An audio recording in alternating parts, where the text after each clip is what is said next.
Harapan terhadap sesuatu di masa depan akan menentukan bagaimana kita hidup hari ini. Pada saat kita tahu kemana tujuan arah kita, apa visi Tuhan bagi kita, maka kita tahu kita harus melangkah ke sana. Orang yang tidak punya harapan, menurut saya, ya susah lah, mendingan gak lama-lama di dunia. Kalau menurut saya ya, karena selama kalau kita tidak punya harapan, ya kita tidak punya apa-apa. Hari ini, apapun yang belum kita dapatkan, itu semua ada di dalam hati kita dan kita terus berjalan menuju kepada tujuan yang belum kita sampai, yang belum kita raih atau gapai. Oke, pagi ini saya akan mencoba untuk membagi khotbah di dalam 3 pertanyaan, di dalam 3 bagian berupa pertanyaan, karena memang saya orangnya ribet. Kalau saya dikasih tema, saya suka bertanya, apa sih gitu. Jadi semoga ini menolong kita untuk sama-sama belajar, dan jika ada yang kurang, saya siap dikoreksi kepada sister saya, Ibu Deli. Oke, harapan. Nomor 1, sebagai orang Kristen, apakah tujuan dari harapan kita ya sebetulnya? Terus, nomor 2, sebetulnya kalau tujuan dari harapan itu adalah sesuatu, apakah itu menjadi jawaban bagi kita di masa kini? Dan nomor 3, jika itu menjadi jawaban kita di masa kini dan itu adalah tujuan kita, bagaimana kita harus terus melangkah kepada tujuan itu? Oke? Jadi, pertanyaan fundamentalnya hari ini, pada saat kita hidup di dunia ini, apa sih sebetulnya sebagai orang Kristen, apa sih sebetulnya tujuan dari harapan kita? Oke, saya ambil dari Filipi 3 ayat 20-21. Kita boleh sama-sama baca bersamaan. 1, 2, 3. Karena kewargaan kita adalah di dalam surga. Dan dari situ juga kita menantikan Tuhan Yesus Kristus sebagai juru selamat. 21. Yang akan mengubah tubuh kita yang hina ini sehingga serupa dengan tubuhnya yang mulia, menurut kuasanya yang dapat menaklukkan segala sesuatu kepada dirinya. Pada saat Paulus menulis ini untuk jemaat Filipi, saya bertanya, apa yang dimaksud Paulus dengan kata-kata frasa kita menantikan Tuhan Yesus Kristus sebagai juru selamat? Kan kita sudah menerima dia sebagai Tuhan dan juru selamat. Lalu dia nulis tentang apa kepada si jemaat-jemaat yang ada di Filipi ini? Dan di sini saya belajar bahwa ternyata Alkitab mencatat keselamatan di dalam 3 dimensi. The past, the present, and the future. Past itu adalah buat kita, past itu adalah ketika kita percaya pada Yesus Kristus, kita sudah diselamatkan dari hukuman dosa. Amin? Amin. Oke, cocok. Kedua, present, saat ini. Kita tahu bahwa Roh Kudus itu adalah jaminan untuk keselamatan kita itu dan selalu sedang menguduskan kita hari per hari untuk membentuk kita supaya makin serupa dengan Kristus. Cocok? Mantap. Ketiga, future adalah saat Kristus datang kembali dan kita akan menerima tubuh kemuliaan dan dilepaskan sepenuhnya dari belenggu dan kuasa keberadaan dosa. Nah, itu adalah sebetulnya second coming, Jesus second coming yang tadi Pak Timotius Arifin juga sudah mention di dalam Suara Gembala. Dan kebetulan tahun ini di tema besar kita adalah the year of preparation atau tahun persiapan. Nah, kalau kita persiapan itu berarti kita mau menuju sesuatu ya, atau mau melakukan sesuatu gitu. Apa yang kita sedang persiapkan sebetulnya? Semua daripada kita orang percaya mempersiapkan diri untuk kedatangan Tuhan Yesus Kristus kedua kali. Tentu saya tidak bicara mengenai tanggal atau prediksi-prediksi, kayaknya bulan-bulan September tanggal 22 sama 24 tuh ada sempat kasus besar di mana ada orang menubuatkan Yesus akan rapture akan terjadi tanggal ini. Tetapi tentu tidak ada yang terjadi karena sebetulnya Alkitab sudah mencatat bahwa hanya Bapa yang tahu kapan dan waktunya. Jadi kalau kedepannya ada yang mendengar, ini pasti gini, akan terjadi gini, itu sesat. Nah, sorry itu saya is the truth karena Alkitab tidak mungkin mengkontradiksi isinya sendiri gitu. Pada saat Tuhan di dalam Alkitab sudah mencatat, tidak ada orang yang tahu waktunya, percayalah, tidak ada orang yang tahu waktunya. Jadi sebetulnya persiapan yang dimaksudkan bukanlah spekulasi kalender, namun persiapan rohani di dalam hati kita masing-masing untuk menyambut kedatangannya. Gambaran, ini untuk gambaran besar ya, saya nggak tahu udah tahu apa belum, tapi gambaran besar dari kisah Alkitab dapat diruntut sebagai 4 tahap. ada creation, yaitu penciptaan, ada kejatuhan, fall, penebusan, redemption, dan restorasi atau restoration. Creation adalah pada saat Tuhan Yesus di dalam firman-Nya menciptakan segala yang ada pada bumi ini maupun segala alam semesta. Kejatuhan itu terjadi pada saat Adam dan Hawa dicobai dan jatuh di dalam dosa, dan kita semua adalah pewaris daripada dosa itu. Sadly to say it's the truth. Terus ketiga adalah penebusan, redemption, pada saat Kristus datang lahir di dunia ini untuk menebus setiap dosa kita di atas kayu salib. Dan restorasi adalah saat ini. Jadi kita sebetulnya sekarang tinggal di dalam tahap restoration yang sudah dimulai tetapi belum sempurna. Already but not yet. Jadi sebetulnya saat ini kita sudah menikmati pemulihan dan hubungan atau restorasi dengan Allah. Dan kita harus sungguh-sungguh mengerti bahwa ini adalah suatu anugerah yang luar biasa. Karena Allah yang kudus, bahkan di dalam Alkitab sering dicatat kudus, kudus, kudus.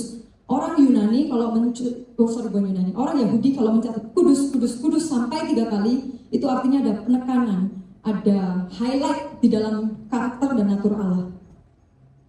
Maka kita tahu Allah yang kudus tidak mungkin dapat bersatu dan berrelasi dengan kita yang sudah jatuh di dalam dosa. Kalau bukan karena kasih-Nya yang dinyatakan yang besar melalui anaknya yang tunggal, Yesus Kristus, maka kita tidak mungkin dapat menerima restorasi itu. Tidak mungkin. Kita dapat bekerja untuk dapat cuan lebih banyak. Saya boleh belajar lebih rajin untuk mendapatkan peringkat-peringkat. Tapi satu hal yang di dunia ini kita tidak mungkin bisa lakukan apapun untuk menghapus dosa kita. Tidak ada. Mungkin di tempat lain ada, tapi kalau di dalam kita mengerti kebenaran, dan satu-satu kebenaran adalah firman Tuhan. Kita tahu apapun yang kita mau lakukan, serajin apa kita mau berusaha, kita tidak dapat menghapus dosa kita sendiri jika bukan karena darah Kristus Yesus di atas kayu salib. Namun pertanyaan berikutnya adalah, sebagai orang Kristen yang masih hidup di dunia saat ini, apakah kita harus selalu, kita memang harus berpikir kekekalan, tetapi apakah berarti Tuhan saya nggak boleh punya harapan atau doa-doa saya sendiri ya? Ya enggak juga, tentu boleh. Kenapa? Karena saya percaya Roh Allah yang tinggal di dalam diri kita juga menumbuhkan kehendak, keinginan yang melahirkan harapan di dalam hari-hari kita ke depan. Selama kita masih hidup. Justru indahnya adalah melalui perjalanan bersama Tuhan di tengah-tengah harapan-harapan kecil yang kita punya di dalam hidup kita, yang sudah kita bawa dalam doa, hari demi hari kita diberi kesempatan untuk semakin mengenalnya, semakin mengenal kasih-Nya, dan semakin belajar untuk taat kepadanya. Misalnya apa? Harapan-harapan kita dunia ini banyak. Mungkin kalau buat anak-anak roket, mau masuk ke universitas yang bagus, mau dapat karir yang bagus. Buat saya, mau mempunyai anak-anak yang kelak takut akan Tuhan, sukses kemudian hari, dan berbakti pada orang tua. Buat yang sakit, mereka mau sembuh dari sakit penyakit mereka. Yang usaha, yang main saham, maunya cuan gitu ya. Ya itu itu boleh dan itu semua bagus, tapi kita harus mengerti itu bukanlah tujuan akhir kita.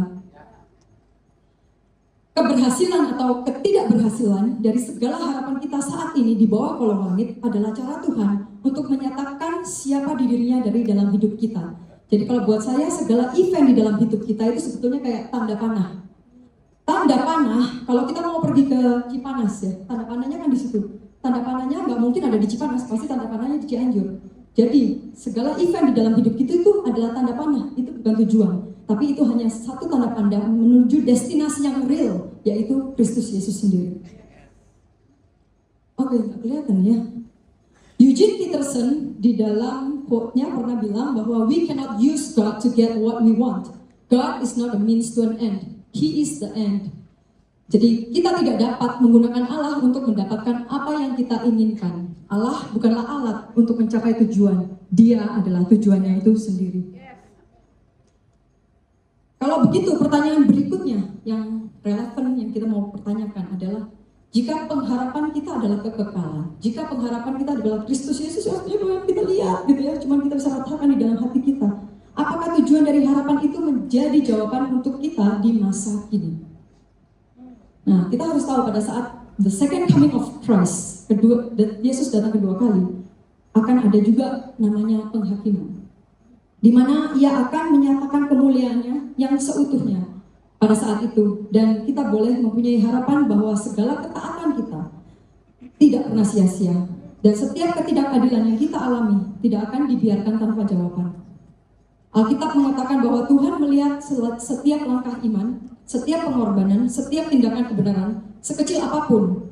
Tidak ada air mata, kerja keras, atau kesetiaan yang hilang tanpa makna. Setiap kata yang kamu tahan pada saat orang memfitnah kamu, setiap pergumulan yang kamu tahu kamu sebetulnya itu gak salah, tetapi kamu memilih untuk taat.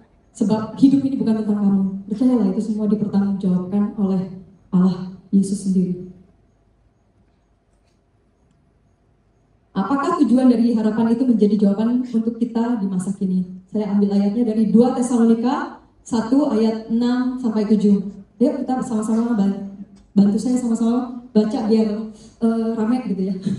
Nomor 1, 2, 3. Sebab memang adil bagi Allah untuk membebaskan penindasan kepada mereka yang menindas kamu, dan untuk memberikan kelegaan kepada kamu yang ditindas, dan juga kepada kami. Pada waktu Tuhan Yesus dari dalam surga menyatakan dirinya bersama-sama dengan malaikat-malaikatnya dalam kuasanya di dalam api yang bernyala-nyala. Segala bentuk penindasan, ketidakadilan, dan kejahatan yang umat Tuhan alami saat ini akan dipertanggungjawabkan. Ketika Kristus datang kembali, Ia akan menegakkan kehakiman yang sempurna, bukan yang seperti saat ini yang bisa dibeli ya sama uang. Memulihkan yang ditindas dan menghukum kejahatan.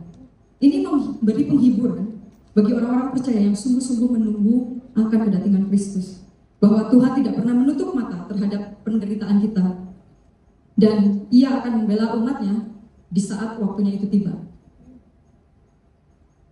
Tanpa penghakiman Allah, saya yakin bahwa maka tidak ada pengharapan sejati.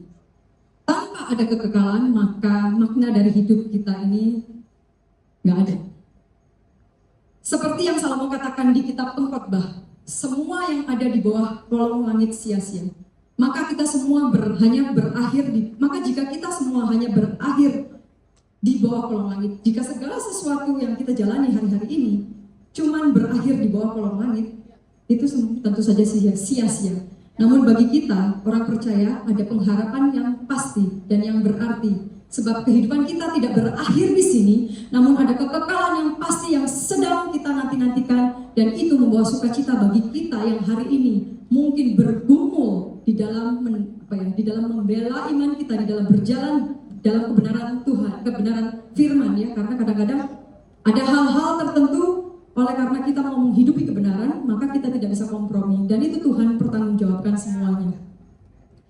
Dan pertanyaan berikutnya adalah, kalau pengharapan kita itu begitu kekal dan begitu pasti, bagaimana kita harus melangkah menuju kepada tujuan itu? Ada satu-satunya cara sebetulnya kita tetap harus fokus ya. Tapi kalau kita cuma harus fokus kepada Tuhan, itu kayak terlalu oversimplifying things gitu. Jadi fokus yang seperti apa? Tentu banyak ya, fokus pada doa, fokus pada itu. Cuman ini poin dari Pak Andri, jadi poin ini saya pakai. A, fokus pada pribadi Allah yang setia. B, fokus pada janji Allah dan bukan keadaan saat ini. C, fokus pada pengharapan yang membawa kita kepada tujuan. Ini tadi adalah ayat yang dipakai oleh Pak Timotius Arifin dari Ibrani 10 ayat 23 sampai 35 dan 36. Sorry.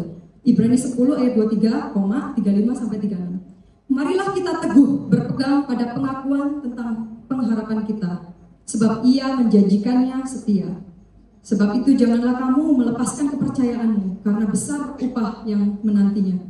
Sebab kamu memerlukan ketekunan, supaya setelah kamu melakukan kehendak Allah, kamu memperoleh apa yang dijanjikannya itu. Dari ayat ini mengajak kita untuk memegang teguh pengharapan kita, karena Dia yang memberi janji adalah Allah yang setia. Kesetiaannya bukan berdasarkan performa kita, bukan berdasarkan apa kita setia apa tidak, tetapi kesetiaannya adalah memang natur dan karakter Dia sebagai Tuhan. Dan Dia adalah Allah yang tidak pernah berubah. Saya agak serem kalau memikirkan Allah kita adalah Allah yang berubah. Allah kita adalah Allah yang punya plan ini, tetapi kalau Yuni sekarang milihnya gini, gue ubah arahnya. Oh, ntar dia kalau milih ini, gue ubah lagi. Saya sih agak susah memikirkan, saya agak berani memikirkan Tuhan yang seperti itu. Menurut saya segala keputusan saya, baik itu adalah kebaikan atau pada saat saya jatuh di dalam dosa, sudah ada di bawah kedaulatannya. Tetapi percayalah, pada saat kita jatuh, kita tidak mungkin dibiarkan tergeletak segeletak-geletaknya. Dia akan mendisiplinkan kita, membawa kita kepada jalannya kembali. Filipi 3 ayat 13 sampai 14. Saudara-saudara, aku sendiri tidak menganggap bahwa aku telah menangkapnya, tetapi ini yang kulakukan. Aku melupakan apa yang telah di belakangku dan mengarahkan diri kepada apa yang di hadapanku. Dan berlari-lari kepada tujuan untuk memperoleh hadiah, yaitu panggilan surgawi dari Allah dalam Kristus Yesus. Paulus menulis surat ini kepada jemaat Filipi untuk menguatkan mereka agar hidup dengan sukacita dalam Kristus dan hidup dengan fokus surgawi.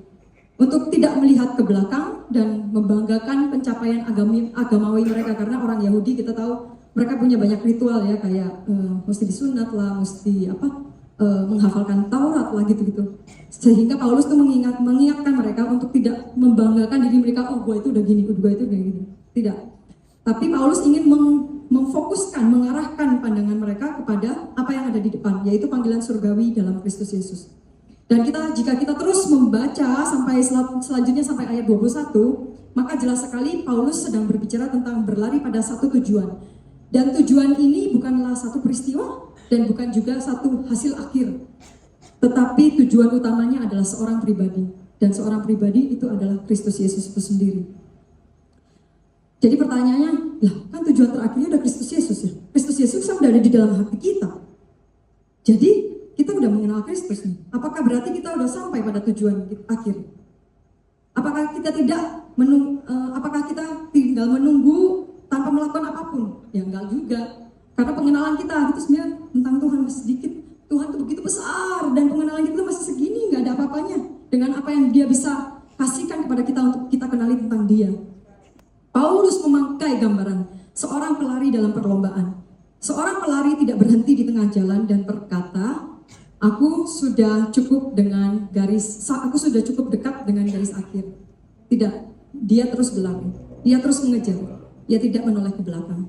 Karena menoleh akan membuat pelari ini kehilangan fokus.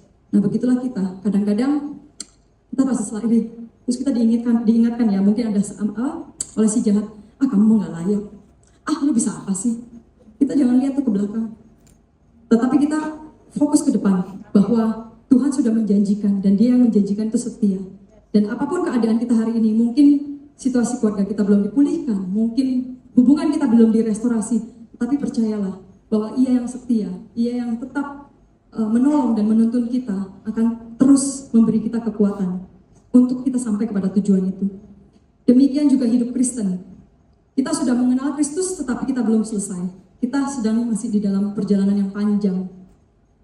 Dan dalam perjalanan ini ada hal-hal sulit yang terkadang Tuhan izinkan untuk kita jalani agar membuat kita makin dewasa dalam pemahaman kita. Terkadang kita mungkin merasa lelah atas persoalan yang tidak kunjung selesai, atas usaha yang belum berhasil, dan menanti-nanti suara Tuhan yang belum terlalu terdengar dengan jelas, dan beban yang mungkin belum terangkat.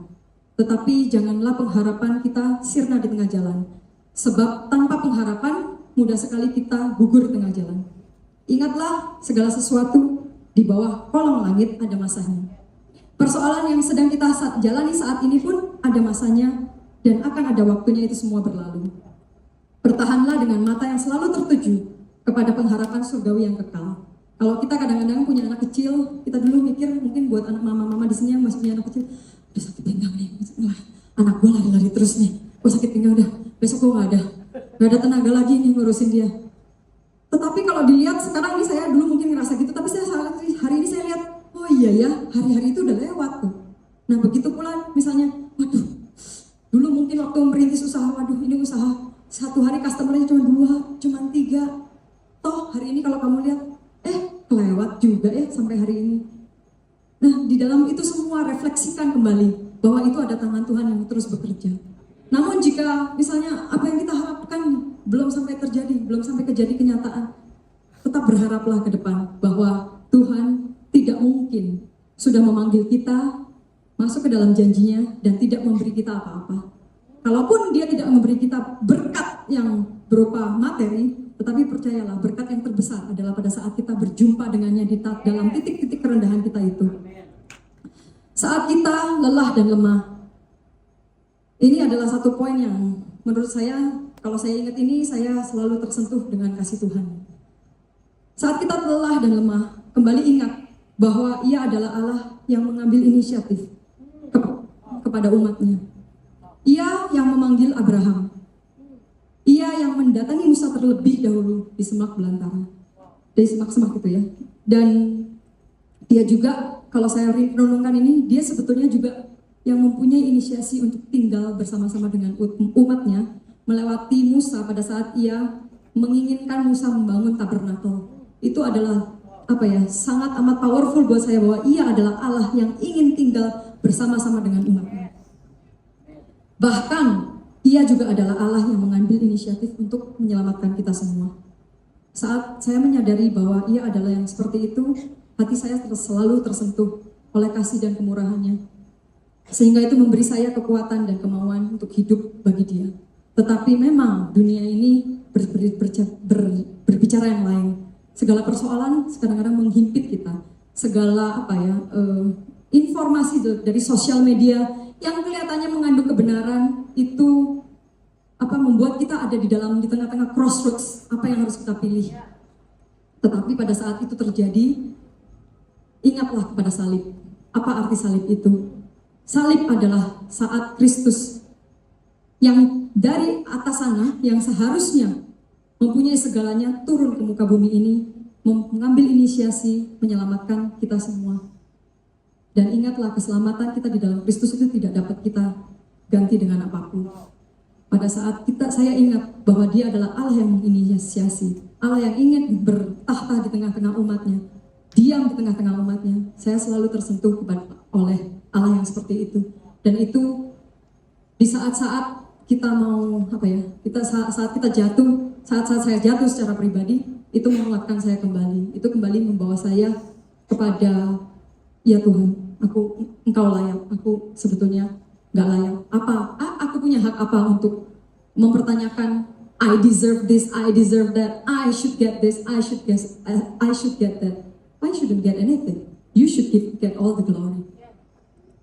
Maka dari itu saya akan tutup dengan ini. Mari kita hidup dengan mata tertuju kepada Dia yang memanggil kita. Mari kita berlari dengan setia menuju panggilan surgawi kita. Dan sambil kita menantikan kedatangan Kristus yang kedua kali, mari kita jalani hari ini dengan ketaatan, pengorbanan, dan kasih yang lahir dari pengharapan yang sudah pasti. Pengharapan yang tidak akan pernah mengecewakan di dalam Dia. Amin. Mari kita berdoa.